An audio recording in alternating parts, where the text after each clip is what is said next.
So we're back and we're making some more fall soaps here. And so again, remembering that this is cold processed soap and has to sit and cure for about 4 weeks before, just before it's its best. I mean, you could use it within 24 or 48 hours after saponification has happened. It's safe to use, but it's soft. And so if you try to use cold processed soap in the first, even a week or two, it's very, very soft. And so you could use it and it would be fine. But it would wear away very, very quickly, and it would get kind of mushy if you were using it in the shower or anything like that. So that's why we say it has to cure for 4 to 6 weeks, and that just lets all the water evaporate and results in a harder soap and a longer lasting soap.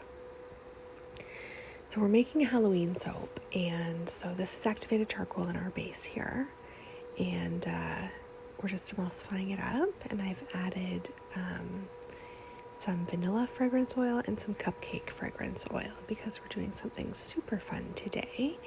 So I'm trying to emulsify this to a little bit of a thickness because I don't want it super thin.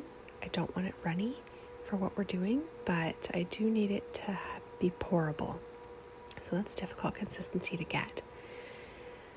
So just trying to emulsify it up to that, and I keep checking it. I keep bringing the stick blender up to see, how thick is it getting, and stirring it around, and it's a little thin still, so we're going to mix it just a little bit more.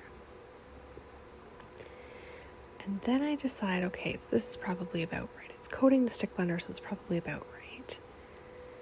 So this is what we're making. We're actually making Halloween cupcake soaps. So I've not done cupcake soaps before. I have done soaps in small molds, and I have done soap frosting.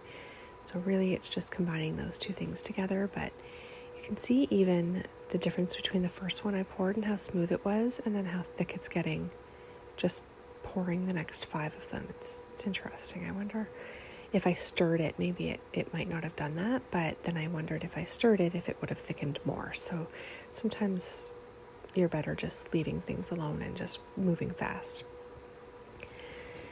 So I let them set for a second, and I let the rest of the batter thicken up, and I added some eco glitter to the frosting. So you can see it's actually really, really glittery.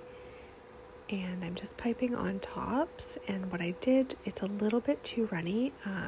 So I piped on like a base, and then I made it taller, and then I put some toys on top, and here's how they ended up looking.